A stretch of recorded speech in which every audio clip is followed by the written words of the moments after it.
Salli wa sallim ya Rabbi ala nabi sayyidina Muhammadin wa alihi wa sahbihi ajma'ina Muhammadin wa alihi wa sahbihi ajma'in.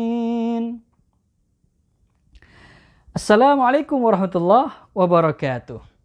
Alhamdulillah wa syukru lillah. Hari demi hari terus kita jalani, waktu demi waktu terus terlewati. Terkadang kita membayangkan masa lalu dalam bentuk bayangan dan melihat masa depan dalam bentuk cita-cita. Dari masa ke masa yang kita jalani, termasuk masa yang sekarang, beraneka ragam rasa terus menggelut ke dalam diri kita.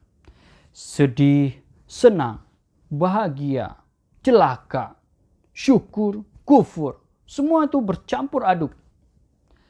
Di antara sekian banyak rasa, syukur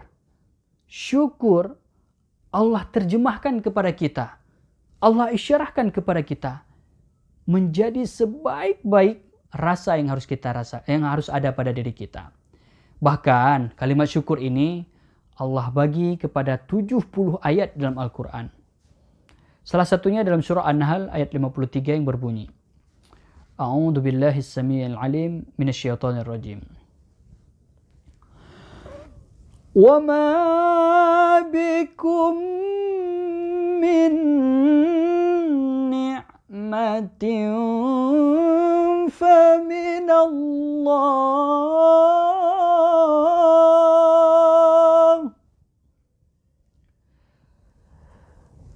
ثم إذا مسكم الضر فإليه تجأرون.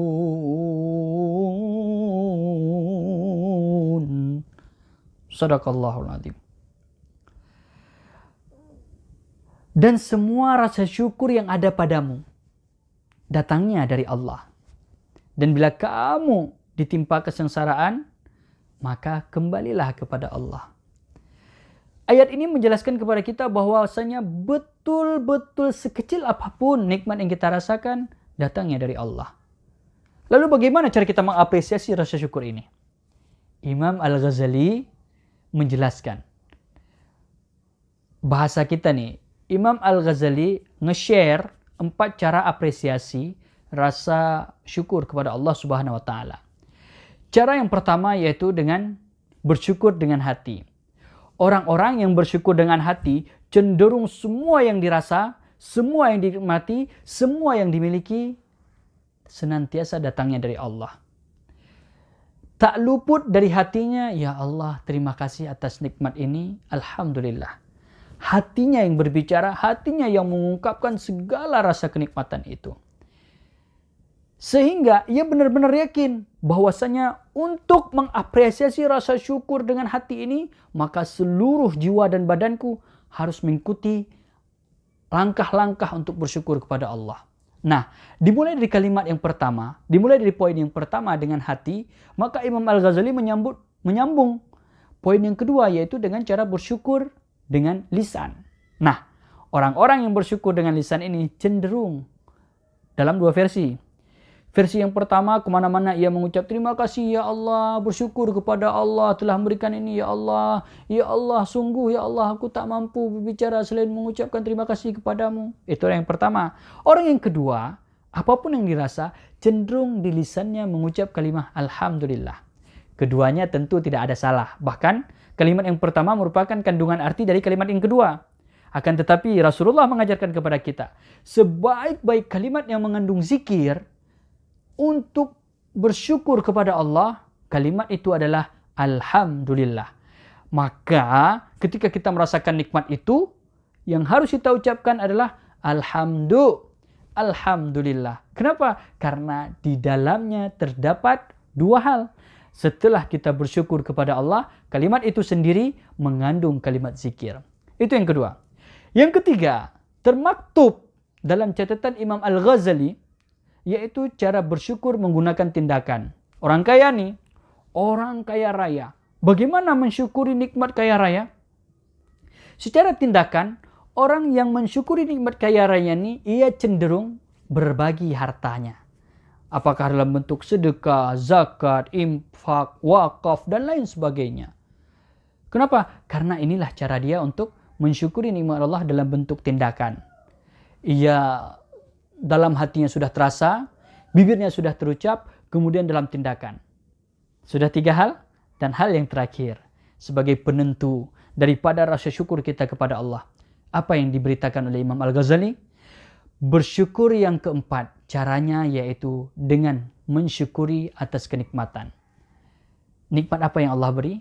Salah satunya yang tak dapat kita mampu membayarnya, yaitu nikmat anggota tubuh. Allah berikan kita mata untuk melihat, maka berdoa, ya Allah, jauhkan mata ini dari kemaksiatan. Allah berikan telinga untuk mendengar, maka hindarkan kita dari mendengar yang tidak baik. Allah berikan hati kita ini yang suci, lembut, maka untuk menjaganya, jauhkan hati kita dari sifat iri, sombong, dengki, ria, ujub, takabur, dan lain sebagainya yang menyesatkan diri kita jauh daripada hadapan Allah. Untuk itu, saudara sekalian, dalam melewati hari demi hari dari waktu ke waktu, mari kita isi rasa syukur kita dengan 4 cara ini. Jikalau ini kita lakukan, insya Allah, Allah sertakan kita bersama orang-orang yang syukur, yang senantiasa berada dalam naungan Allah Azza wa Jalla. Bila dipuji kejayaan kita, sebenarnya bukan milik kita. Oleh itu sedarlah sentiasa, semuanya dari Allah.